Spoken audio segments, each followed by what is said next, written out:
Welcome to the Two Blokes Chatting radio show on 94.7 The Pulse. Music, interviews, news, and, well, Two Blokes Chatting. Now, here are the two blokes. Hey, we got Grubby Cations. Grubby, would you have been rocking to that one in the Werribee Central Social Club in your heyday? Certainly would have, boys. It's one of my favourite songs. We knew that, and that's why we chose it. No, it's a brackets.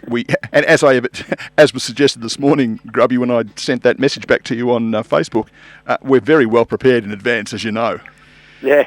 Grubby, it's great to have you aboard. You are a member of the 94.7 commentary team of the GDFL footy. You carry the title of expert commentator, which makes many people chuckle, but do you feel it sits well with you? I think just on the GDFL it does, yeah. I don't know if I'm an expert on football, but I've been around the GDFL for a hell of a long time. Now, you've done a great job, something that we don't do a lot. You've done research. This segment is designed to highlight... Hang on. I knew about Daniel Boone's number one, the highest selling single. Come on, I got the important stuff. This segment is to highlight the wonderful videos that are available on the GDFL website, which your good friend Noel Fanning has put up, and we try and have a bit of a focus. We're going to have Daryl Bissett on, but Daryl's not that well, so you've come off the bench, the 19th man. You did a bit of research on a game that he played many years ago against Geelong Amateurs, and Daryl was a man who carried a bit of excess weight rather well onto the football ground, didn't he, Grubby? Oh, look, he did. I tell you, if I had to name me top half a dozen footballers I've ever seen, Daryl Bissett would be right up there. You just kick the ball. I can remember coaches saying to him, keep the ball away from Bissett. And he didn't have a lot of pace, but he just read it so well. And every time he kicked it out of the centre, there he was. Fantastic play. He got 3 votes that day too, I think, on that video. So just run us by, if people want to have a look at it, you've studied it with detail. So which particular game? It's round 17, Geelong Amateurs versus Anarchy at Queen's Park, 1994. That's 26 years ago. Yes. And I think they played in the preliminary final, both sides. This is a great thing about these videos. A lot of people, if you've got a connection to local footy, GDFL footy, and I'll say again that Noel's heavily connected with Newtown, and he's put a lot of Newtown Footy Club videos up on their club website, so if you're that way inclined, have a look at them. But there's some great footage, some great characters of the game, but also some very, very good players that ran around back in those days. So get on the website, just follow the buttons. There's an area for videos. Go on there and then you can just select whichever game you like. But Daryl Bissett, we could hopefully have him on in the next couple of weeks, but good that you've mentioned him as one of the half a dozen better players that you've seen. Well, he is, Rob, and I tell you, there's a few other good players in that game. Tate Camarotto, Paul Welsh, now on the GDFL executive.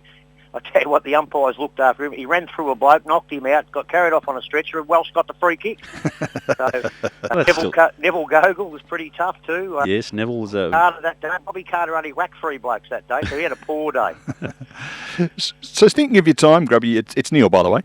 If you're thinking about your involvement in GDFL, when did it start? 1984, Werribee Centrals came into the GDFL from the Western Suburban Football League now, or as it was. I was a player in them, not a very good one, but I was a player in them days. Hurt me knee and become the runner, the trainer, the tribunal delegate, vice president, and stayed there for about 30 years until Neville asked me to come on board on the radio. So I still organise their past players and whatnot, but these days I only see them when they're good, of course, when we get a few games with them on the radio, match of the day. Now, Grubby, you often mention about the biff that was regular back in the GDFL in those days. I can recall going to games that former club Mottawarri were involved in, and there's one particular game I was so disgusted with the biff, I left and went home, and I've seen some horrible things in the finals, and it had a reputation. That's been well and truly cleaned up. It's a rarity now to see an incident like that in any football anywhere in Australia, but particularly one that used to talk about it a lot. I know you enjoy a bit of biff, but you must admit the footy these days is pretty good to look at. Oh, look, it is, although I still wouldn't mind a little bit more biff because I used to love that sort of stuff. I think it might have been the big bloke out at Bannockburn one year. Alan Woodman? Yeah, I reckon he whacked a few blokes and only had 10 blokes left on the ground, so they brought a send-off rule in, and that's really changed the send-off rule, because you just can't have people off the ground anymore. We might just throw a couple of allegedlys in there, just in case, since we've named somebody. Oh, no, allegedly there, mate. No, I think it's a pretty famous game. His team. We were talking to Chops Connors a couple of weeks ago, and he played in that game. Remembers it well as a youngster. He was only sort of 17 or 18, I think, in that particular game, and his side were about 6 or 7 goals down at half time and won by that much. So it goes to show how it turned it around. Oh yeah, he's a good player too, Chops. Don't worry about that. He played in those probably 3, 4, maybe 5 of the grand finals against Werribee Centrals in the late 90s. Yeah, you two had Bannockburn and Werribee had quite the little what's the word? Rivalry. That's it. Rivalry going on there over a few years, didn't you? Well, on-field rivalry, yes, but off-field, a lot of respect. Have a few beers with them after the game. It's a great place to go out at Bannockburn. Old Billy Calder's gone now, but I used to love going out there when he was out there, and all the Shaws and the Gileses and that. It's a great place to go, and Werribee have always been welcomed out there. It's tough on the ground, but they all stay back and have a beer after it, which is great, you know. So in the time you've been involved at Werribee, who is the best player to have worn a Centrals jumper? Oh. Apart from yourself, obviously. That, you'll just leave you out of the conversation momentarily. Well, I'll go for Festuca, because he won 3 Whitley medals. But I think the most dominant player was Brenton Vilsons. The couple of years he spent with us, he was Yeah. He was just unstoppable, Brenton. And of course, there's a bloke named Gary Vaughan, who you blokes won't know. He come through the Western Suburban and played a few years in the GDFL. But he was a great player too. But they're the 3 for mine. Maybe Heath Buck's up there too. Yeah, he must have been all right. And I reckon another one that's coming along, son of the current coach. I know his health hasn't been good, didn't play much, if at all, last year. But if he can get back on the track, Jackson Smith, my goodness gracious me, does he look like a seriously good player? Well, I think he was... If he had kept playing, I just got the funny feeling he might have been up with those previous fellas that I mentioned, but I'm not sure you're ever going to see him again, Rob. I just don't know if he'll ever play again. Really? Yeah, that would be sad. Yeah, it is. It's really sad for me, because you really love seeing young kids come through, especially with the ability of that kid. He was just unbelievable. He's a beautiful kick. He could do everything, but he had a pretty bad hand injury, and he's got other things in life too. He's a really, really good musician, and I think maybe his career is going to head down that way more than football, I think, unfortunately for us. Touch of the Beck Gorings. Yes, touch of the Beck Gorings. Hey, listen, before I keep going, before he nicks off, can I say hello to me little grandson, Ollie? G'day, Ollie.